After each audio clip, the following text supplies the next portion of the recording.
багш нь багуудаа зохион байгуулалтын чанартайгаа сольжуул хэлье. За бага багш нь эндээс 1 2 3 4 гэж дугаарлчих. За баг дотроо ярилцаад нэг ахлагчийг сонгочих. За 1-р багийн ахлагч хэрэг. Алтан гэл. За алтан гэл. 2-р багийн ахлагч самдан, 3-р багийн ахлагч 5 дутан, 4-р багийн ахлагч 1 хол. За энэ ахлагчуудтай юм байна. За энэ ахлагчууд нь багуудаа нар зөв нэг дугаарлчих. Багийнхаа гишүүдийг өөрөөсөө бусдыг. За дотроо дугаарлчлаа тийм ба багийн ахлагч. За багуудад бүгдээрэнд нь багш нь 3 өнгийн дохио өгсөн байгаа. Багшаасаа тусламж хэрэгтэй бол улаан дохиогоо өргөх. Улаан дохио байна уу? Байна. За хийж байгаа зүйлээ дууссан бол ногоон дохиогоо өргөе. За хараахан дуусаагүй шал дохиогоо өргөөд энэ дохионуудаа өргөж хичээлд оролцсон. За нэгдүгээр, хоёрдугаарт багш нь баг болгон дээр энэ гурвалжин байрлуулсан байгаа. За гурвалжин дээр багуудад багш нь ажлын утас тавьсан байгаа. Ажлын утсаа багийн ахлагч бус багуудад багийнхаа гишүүдэд тараагаад өгчээ. За тусламж хийхэд нь багш нь хичээл хэрэглэгдэх нэмэлт тусламж хийсэн байгаа. Асуулт хэсэгт нь хичээл хэрэглэгдэх даалгавар асуултуудыг хийсэн байгаа. За ширээн дээр байгаа зүйлүүд бол эдгээрүүд байна. За даалгавар 1 рүү оръё. Даалгавар 1. За даалгавар 1 юу гэж вэ? 1-р багийн ахлагч уншия. Багийн гишүүд хос хосоороо Ургамлын аймгийн үндсэн бүлгийн ангиллыг нэрлэнэ үү? Хугацаа 2 минут. За эхлэе.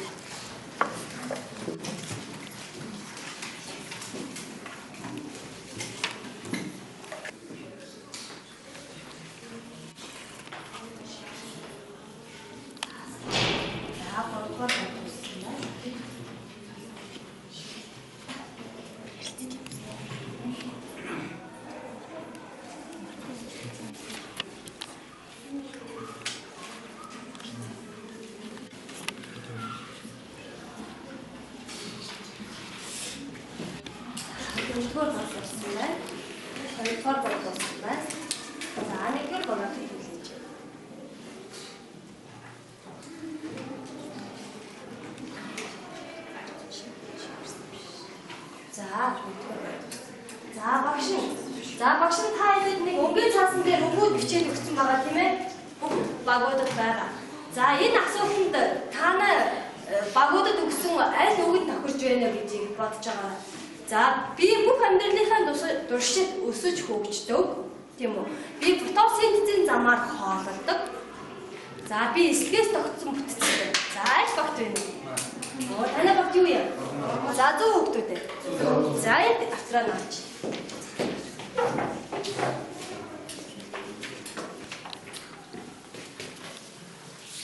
За энэ ургамал юм байна. За бид нар өмнөх хичээлээр Ургамлын аймгийн үндсэн бүлгүүдийг үзсэн байгаа тийм ээ. За бусад багуудад үндсэн бүлгүүд байна уу? Байгаа бол хаана хамаарах вэ? За гараа цамаатаа наацаа. За таны багт юу байна? Бусдаа нааж байгаа юуны хэлээр бусдаа хийж өгөх шүү. За яа.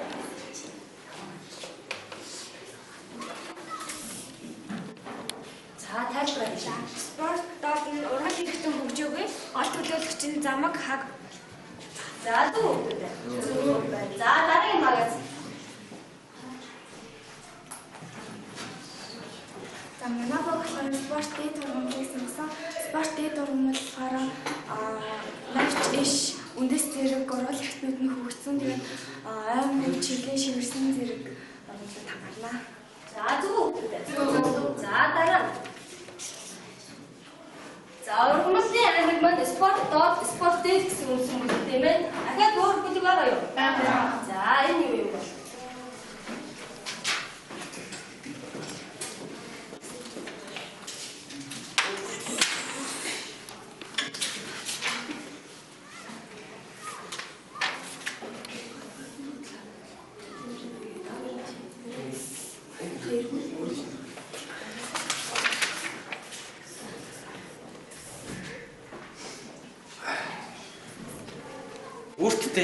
Үртдээд нь болохоор юу үр тогтоож ихэнхдээ тийм үрээр үрчдэг.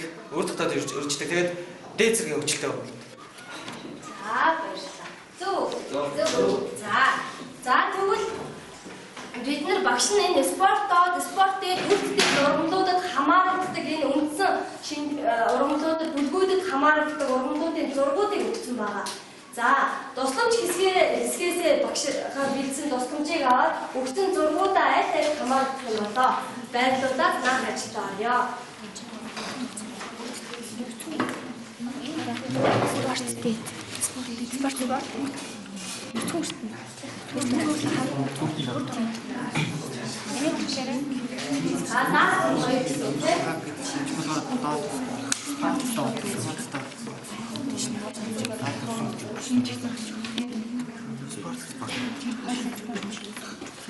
За дөрөвдүгээр бол болсон байна. За самбартай байлаа. За юу хийх вэ? Замг юу?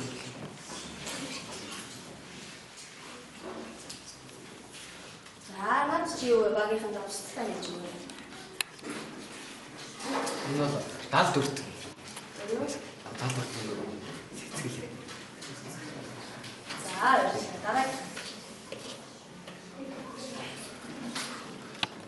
За над чи юу? Өнөөс гол авах хамаарах гоё. Зам хаг байгаа. За эдний баг хат цэцэг дургуул хоёрыг зураг ирсэн. За 3 дугаар бол болсон байна. За 3.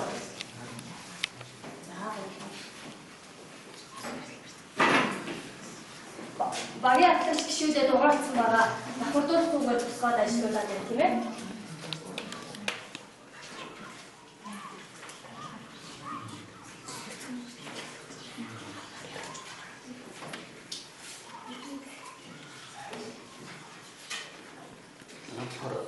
Замаг спортын дургуулын төлөвлөж авах зам спортын дургуулын төлөвлөж авах шилээ. За дараагийн баг 2 дугаар баг хэлсэн байна.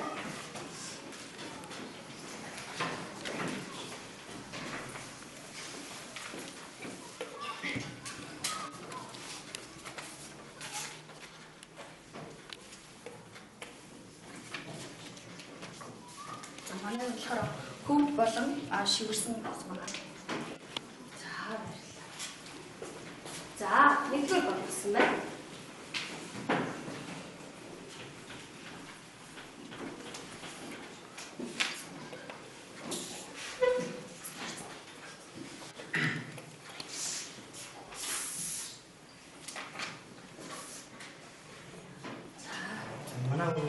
Борлууд нь болохоор энэ болохоор аим, энэ болохоор спорт дэдтэй ордог. Энэ болохоор мод нь болохоор нөтгүүртэнд ордог. За бид нар Ургамлын аймгийн үндсэн бүлгүүдийн энэ ангиллуудыг өмнө хичээлээр үзсэн. За амжилттай зураг байрлуулсан бүх багуудаа баярлалаа. За даалгавар 3-ыг 2 дугаар багийн ахлагч уншъя.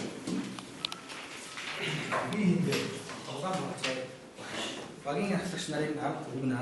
Багийн устгшил багийн ахлагчийн хинбэ гэдгийг таалгах тусламж өгнө хугацаагаар минь. За тэгэхээр одоо яг багийн ахлагчид 3 эхний 3 багийн ахлагчид гараад ирнэ. За багийн ахлагчид.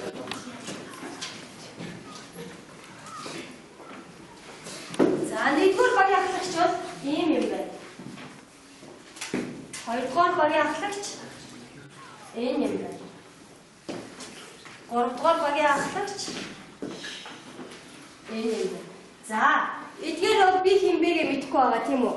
За багийн гишүү бусад багийнхан тусламж өгөн одоо алтан гэрэл багийн ахлагч маань хин бэ гэдгийг бол яах вэ? Таах. За нэгдүгээр багаас эхлэв.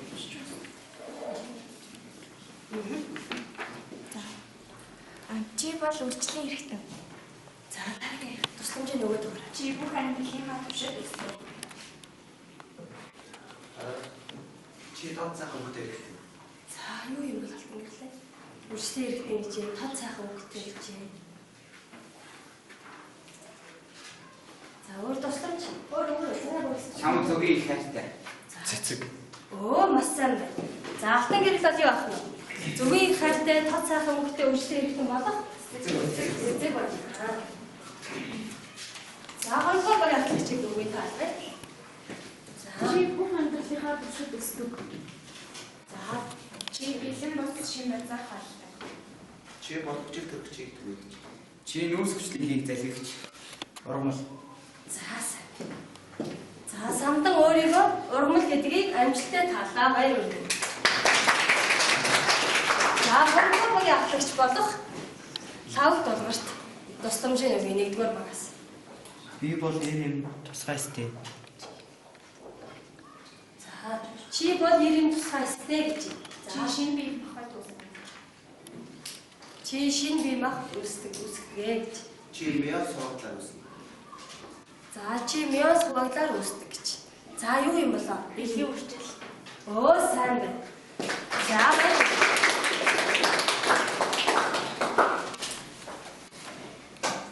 За тэгвэл бидний манай өнөөдрийн үзэх хичээл маань хүүхдүүдээ цэцэг дургамлын бэлгийн үйлчил гэдэг хичээл байна. Цэцэг дургамлын бэлгийн. Онцгой тавиад ажлаа утсан дээр сэдв гэдэг багш нар зав өгдөөсөн байна тийм ээ. Тийм дээ. Сургачийн нэрхийн доор бичиж. Сургачийн нэргэсний доор бичиж. За даалгавар дөрвийг 3 дугаар багийн ахлагч уншъя. Баг бүр ширээн дээрээ байгаа цэцэг дургамлтай ажиллацгаая. Хугацаа 5 минут. За баг бүрийн ширээн дээр юу байна вэ? Цэцэг байна тийм үү?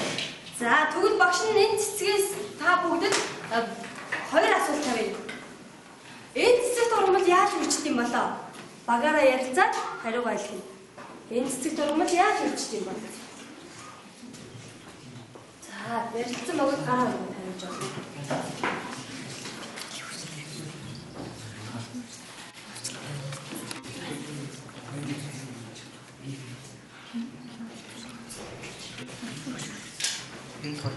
За 3 дугаар баг болсон байна. 4 дугаар баг болсон байна. 1 дугаар баг болсон байна. За 2 дугаар багийг төрүүлээж.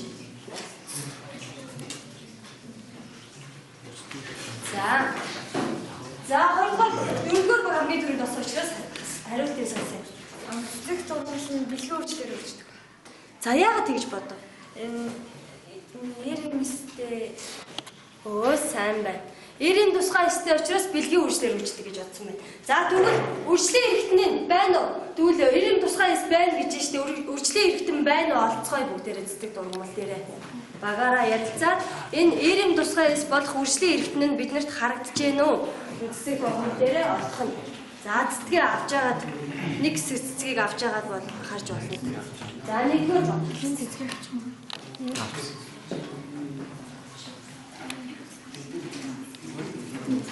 За ажим ярилцаад одоо бэлгийн эс найх байна, нэг бэлгийн эс найх байна. Олж чадсан бол бусдаа харуулж болно шүү дээ. Энэ байна.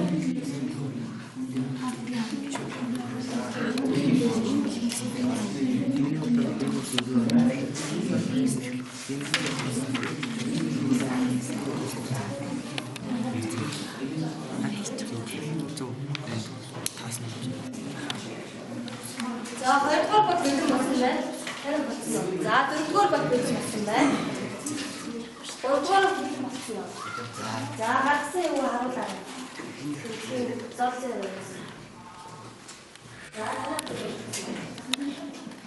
За тэгвэл 2 дугаар багаас ямар үржлийн эрхтэн юу юм бэ гэж үгүй шүү дээ. Дургамлын үржлийн эрхтэн болохоор 90 үржлийн эрх болохоор цэцгийн дахиу. Цэцгийн дахиур нь болохоор одоо тоос гаргадаг. Тэр тоосын сперм гэдэг. За Тэгэд ийм үржлийн эрхтэн болохоор энэ цэцгний голд байдаг. Өр улсар хоронгийн дээдлэлт нь байдаг. Тоосыг хүлээж аваад цааш нь үрийн сувг ургуулж дамжуулдаг. за танаас тохор өр боловс хорон хоёроо харж чадвал чадсан уу? Чадсан гэдэг жоох. За эдний баг олж чадсан уу? За бус багтаа томоор харагдаж байгаа бус багтаа харуулъя. Аль нь давхар вэ? Энэ нь болохоор юу дахиур нь байгаа. Энэ нь болохоор үрийн ар нь байгаа. За сайн. За бид нэр одоо үржлийн эрхтэн болох эрийн бэлгийн эсийг бол нэрлэлчлээ. За одоо та бүхэн төвчүүлэхгүй шат. За даалгавар 6-аг 4-р багийн ахлагч өгшөө. Цэцэг дургамлын үржилт яаж явагдах вэ? Багаараа ярилцсан таамаглаа цагаас хамттай очно. Хугацаа 5 минут. За тэгвэл энэ дохор үр боловсрох орон гэсэн энэ хоёр эрийн бэлгийн эсийн дутагчтайгаар бидний энэ цэцэг дургамал үржилт нь яаж явагдах юм болоо багаараа ярилцаад цагаас хамттай таамаглаа бичгнэ.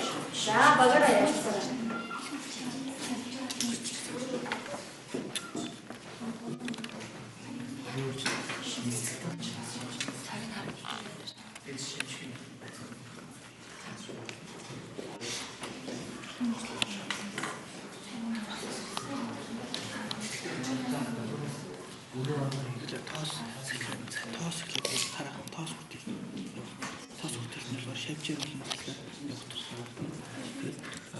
Гэж явсан.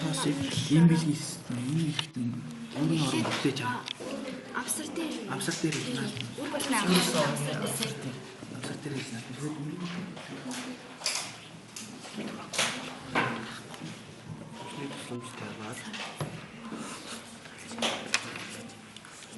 Сүмжтэйгээр тоос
За багууд таамаглаад төвшүүлээд таамаглаа энд таамаглахын доор бусдаа таамагласнаа хилээд энд байрлуулаад байна. За нэгдүгээр бугаас эхэллээ. За таамагласан багаараа ярьцаа таамагласан таамаглаа бусдаа ижих юм шиг байна.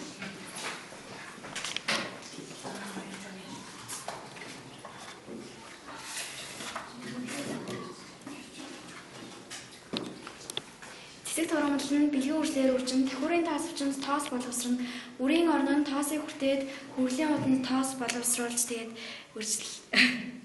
үрслийн үйл явагдана. За ингэ таамагласан. За баярлалаа. За баярлалаа.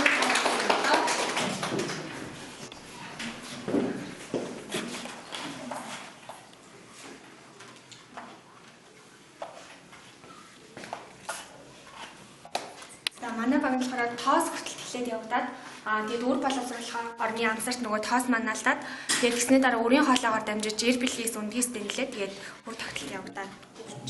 За баярлалаа. За сургууль багийн таамаглалыг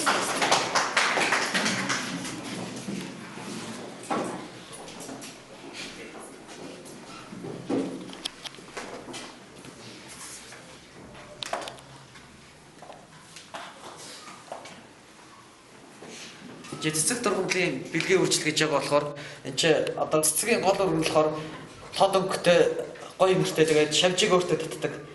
Тийм болохоор бид нар ингэж бодсон. Цэцэг тургамлын бэлгийн үржил болохоор шавжиг өөртөө татаж тэрнийхээ тусламжтайгаар тоос онцроо гэж хүртээд. За баярлалаа. Энийг бол шавжиг тоос таамагласан байна.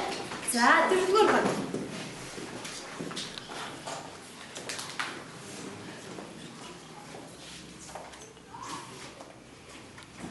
Манай болохоор салхиар болон шавжаар бас өөртөө тоос хүртэнэ гэж яасан. Дохиорноос эр бэлгээс үржлийн суг өрийн сугаар дамжин үр боловсруулах хооронд очиж эм бэлгээстэй нийлэж үр тогтолт үүснэ гэж.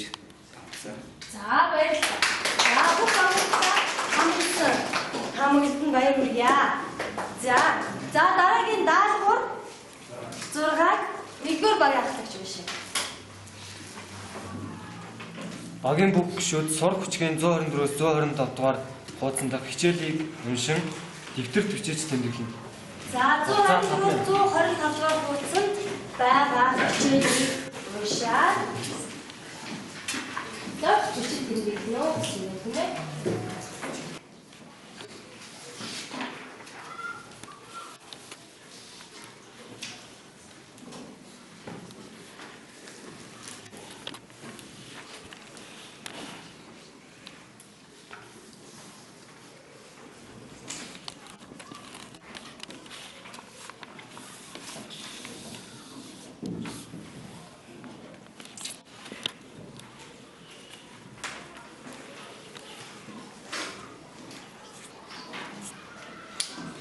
Нэгдүгээр бол дууссан байна.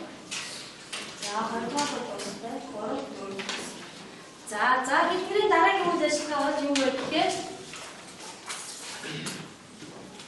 таамаглалаа нягтлах үйл ажиллагаа. За энэ таамаглалыг бид нягтлахын тулд сая бид нэмэлт мэдээлэл хичээлээр байгаа цэцэг тургуулын бэлгийн үргэлжлэх хичээлийг үргэлжлүүлсэн юм уу? За тэгвэл багш нь баг бүрт тараачих материал бэлдсэн байгаа. Баг бүрт тараачих материал бэлдсэн. За баг бүрт даалгавар өгсөн байгаа. За тэр даалгавраа тараачих материалаа ашиглан хийж гүйцэтгэв. За жишээ нэгдүгээр багт хүүрийн бүтэц үүргийг бүтцийг хийгээд үүргийг бус багийнхандаа хэлж өгөх байгаа. Хоёрдугаар баг үр боловсрох орны бүтэц үүрэг байгаа тийм үү? За багш нь тараачих материал бэлдсэн байгаа. За 3 дугаар баг болохоор үр боловсрох үйл явцыг бусдад тараачих материал ашиглан тайлбарлах байгаа. За 3 дугаар баг болохоор яагаад цэцэг тургамал гэж нэрлсэн юм бол 4 дугаар баг гэсэн эдгээр даалгавруудаа бид одоо 10 минутанд хийж гүйцэтгэх байгаа. За хийж явах явцад багшаасаа тусгай хэлбэр бол тусламжаа өгөх. За нэг мэдээлэлсээр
дууссан баг үлээ нөтгөд.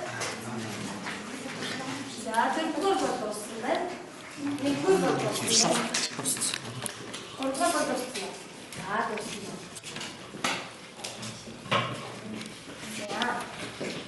За энэ багаас эхэлж тайлбарлах уу? За нэгдүгээр багаас эхэлчихье тий. За нэгдүгээр багийнхан бол юу хийсэн бэлээ өгтөдөө? За бүгдээрээ хийсэн юм уу? Бүгдээрээ. За тэгвэл бүгдээрээ тохиороо бариад босчихъя. Найзууд руугаа.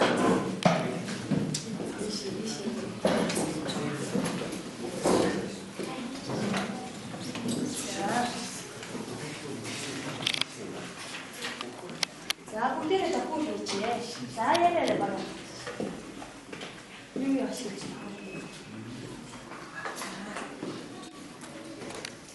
Бид нар болохоор давхар хийх материал нь сорвол, баримлын шавар гэсэн.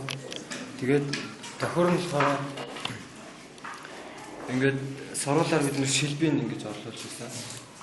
Тэгээд энэ жижигхэн шар ингээд баримлуудыг ингэж хуваагаад энэ тоосыг үзүүлж. За багийн гişүүдээс нэг зүйлээ нөө. За давхар маань юу инээс бүрддэг вэ? Таас шилбэтэй таас. Таасууч шилбээс бүрддэг.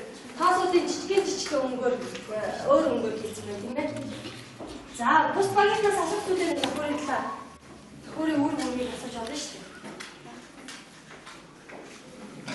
Манай давхар хэсгийн хаана байна?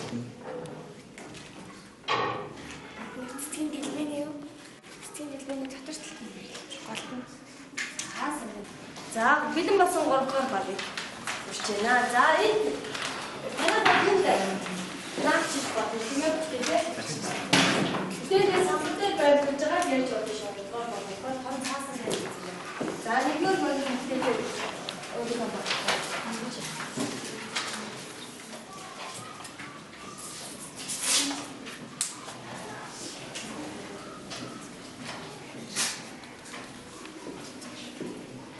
Тэгвэл болохоор шавчны бас салхиас гүйцэтгэгээр тоосонцор үрийн орны амсар наалдан тэгээд тоосонцор нь үрийн оронд жимбигийн үстэй нээлж үр тогтоогоо.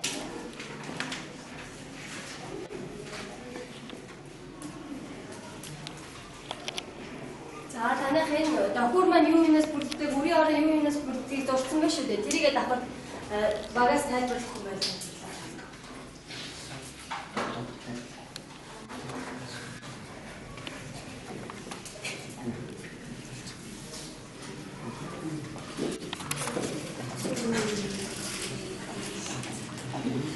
Энэ давхар нь болохоор түрүү ярьсан шил болон ийм тоосвч гэсэн байрсаас байна. Энэ үрийн орн болохоор энэ үрийн орны амсар тэгээд энэ бол одоо үр дутх үрийн орн тэгээд энэ дамжуулагч байна. Ийм гурван. Өөр асуулт дээр нэг байгаас.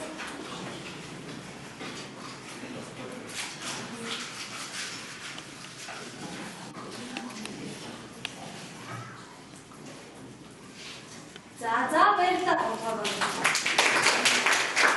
За хоёрдугаар багийн даас үлдсэн байсан байна. За хоёрдугаар баг маань юу вэ? За ийшээ юу харах байгаа. За тийш Манай болохоор энэ үр улсрах хооронд хийсэн байгаа. Үр улсрах хооронд болохоор дээдэлтэй тоосыг хүлээж авах тосгуур. Энэ ч нь болохоор энэ одоо эм бэлгийс гэж нэрлэгддэг юм уутан царууд өндгөөс уутан царууд тэгээд одоо энэ дээр тоосонцор маань ирээд өрийн хоолоо ургаж энэ өндгийс рүү аль нэг рүү тоосны хоолоо маань чиглэх байгаа. Тэр тоосны хоолоогоор тоосноос эвбилийн нийс очиж энэ өндгийс дотор өр хөрвөл үүсэх байна. За асуулт үлээ. За асуулт.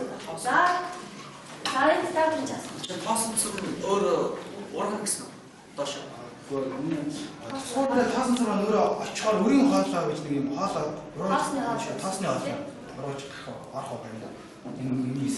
Хоолойгоор тоосоо дамжиж үг болгож орны одоо нэг хийсэн. За зөвхөн сайн байна тийм ээ. Үр боловсрох орны амсар дээр тоос ирэнгүүт тоосны хоолоо ургана тийм үү? Тэр тоосны хоолоогоор Тоос маань сперм маань дамжина гэсэн үг тийм. За баярлалаа. За дөрөвдүгээр баг. Яагаад цэцэг дурмал буюу даалт өртөн гэж нэрлэсэн бэ гэж асуусан. Даалт өртөн гэдэг нь болохоор үр жимсэн дотроо байрлах ургамлыг даалт өртөн гэж нэрлэдэг. Жишээлбэл одоо алим, тоор, мандрин зэрэг эдгээр нь болохоор үр жимс нь болохоор дотор талаа агуулгацсан байдаг. Энийг болохоор даалт өртөн гэдэг. За баярлалаа. За бүгдээрээ даалгавруудаа ажилтнаа хийж бүрдсэн гэсэн байна. Let's about the process of fertilization in flowering plants. Fertilization in flowering plants is defined as the fusion of a pollen grain with an ovule to form a diploid zygote which later develops into an embryo. It may be interesting to learn that the fertilization in plants is known as double fertilization as two fusions occur in the embryo sac instead of one. These fusions are called syngamine and triple fusion. The process of fertilization begins with the compatible pollination. Pollen grains from different plants gather on the stigma of the pistil, but the compatible pollen grains that can germinate produce a pollen tube. On reaching the stigma, the pollen grain containing two nuclei germinates to produce the pollen tube. The pollen tube grows down into the soil, deriving nutrition from it. The generative nucleus and the vegetative nucleus of the pollen grain move to the lower end of the pollen tube. Here the generative nucleus divides mitotically into two male gametes or sperms. The vegetative or tube nucleus of pollen grain is responsible for the growth of pollen tube. The vegetative nucleus degenerates after reaching the ovule. The pollen tube at this stage, with the vegetative nucleus and two male gametes, grows down into the ovary. The entry of the pollen tube into the ovule through the micropyle, chalaza, or integuments is known as porogamy, chalazogamy, and mesogamy respectively. Porogamy is the most common out of these. After the pollen tube enters the ovule, it discharges the two sperms it carries into the syzygium of the embryo sac. This causes the syzygium cells to rupture, thus leading to the fusion of the sperm cell with an egg cell or an oost cell. Due to this fusion, a diploid zygote is formed, which gives rise to an embryo. This process is known as generative fertilization or syngamine. Note that out of the two sperms released in the embryo sac, one undergoes generative fertilization, whereas the other free sperm cell fertilizes the two polar nuclei of the central cell. In this case, as fusion of three haploid nuclei takes place, the process is called triple fusion. The triple fusion results in the formation of endosperm. After the double fertilization, the ovary starts to swell and develops into a fruit with seeds.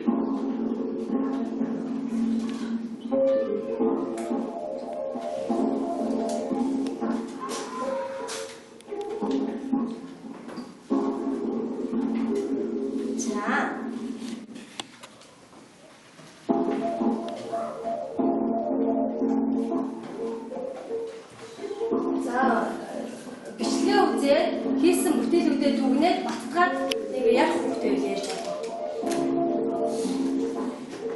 Бичлэг дээр үстэй шүү дээ. Бичлэгээс бол маш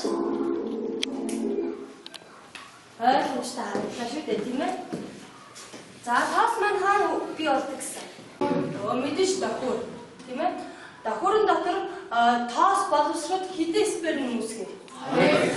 Хоёр сперм үүсгээд үр боловсрох тэр үүссэн тоос маань юугаар дамжуулээ? Салхиар эднийх таамаглал дээр гарсан тийм ээ. Салхиар, шавжаар өөртөө ингэж тоос хүртэл энэ тоос маань үр боловсрох орноор дамжина. За үр боловсрох ороо юу юунаас бүрдэж байгаа вэ? Амсар. Баган. Өрөвч гэсэн энэ 3 хэсгээс бүрдэж байгаа. За тэгээд амсар баг нь өрөвч гэсэн энэ 3 хэсгээс бүрдэн. Өрөвчөнд болохоор өрт нахиа байлна. Энэ өрт нахиа дотор юу байгаа юм бэ? Өөдөрт өмнгийн эс байгаа шүү дээ, тийм ээ. Энэ үр боловсрох орны амсраар дамжаад өрт нахиа дотор байгаа өндгөн эстэй энэ хоёр сперм маань төвийн бөөн буюу өндгөн эстэй нийлээд ингээд юу явагдах вэ? Үр тогтолт явагдана. Энийг болохоор зэсэг тургамал маань өөрөө давхар үр тогтолт явагддаг, тийм ээ. Хоёр сперм дамждаг учраас. За баттал хэсэг. За багш нь ажлын хуудсан дээр нь баттал хэсэг өгсөн байгаа. За надад гурав хийж үзье.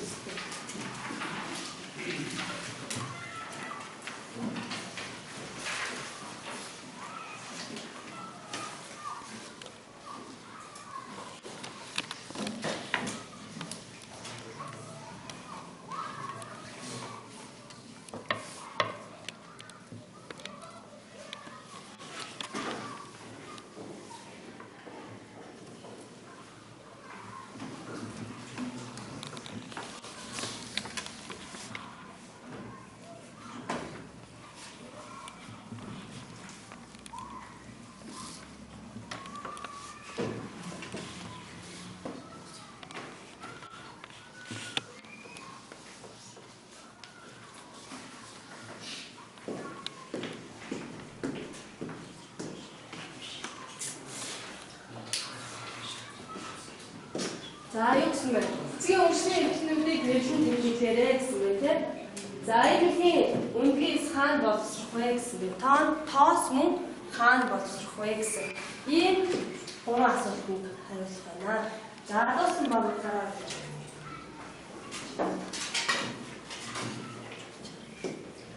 За нэгдүгээр баг хоёрдугаар баг. За баттал хэсгээр багийн гишүүд нар зүг нэг эргүүлээд найзаагаа шалгах чинь. Чиний найз зүг юу болж байна? Дууссан хоёр баг нар зүг нэг эргүүлээд. За цэцгийн үйлчлэлийн эрхтнүүдэд зөв нэрлсэн байна уу, тийм ээ? Яг тоосож яг шилэг энтрийн зөв нэрлэж юу? Ингээ үр боловсрох орныхоо өрөвч баг нь анцар гэдэг энэ 3 тусдаа энэ 3 нэг зөв нэрлэж юу? Тэр болгоныг сайн хянаарай заяа. За энэ их үнэс хаан боловсрохоо зөв нэрлэж зөв бол зөвөө явчихна, тийм ээ?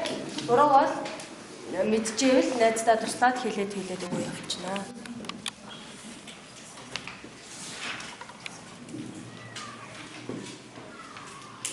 За гурдугаар бүр дамжигдсан уу?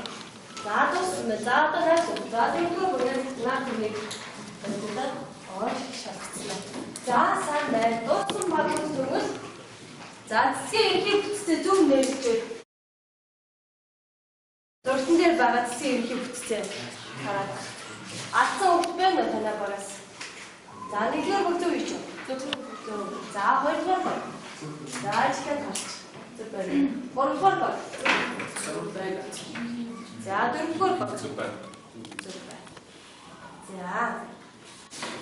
За өнөөдрийн хичээлийн гэрийн даалгавар гэж байна. За гэрийн даалгавар маань ажлын утсын хамгийн дор даалгавар 9 дээр байгаа тийм. За давхар үр тогтолт гэж юу вэ? Зурч тайлбарлана. За үр жимс хаана үүсдэг юм бэ? Зурч тайлбарлана гэсэн хоёр гэрийн даалгавар өгч байна. За ажлын хуудасаа бид нар бол төвлөр дээрээ наагаад байрлуулж байгаа тийм ээ. За хичээл дууслаа.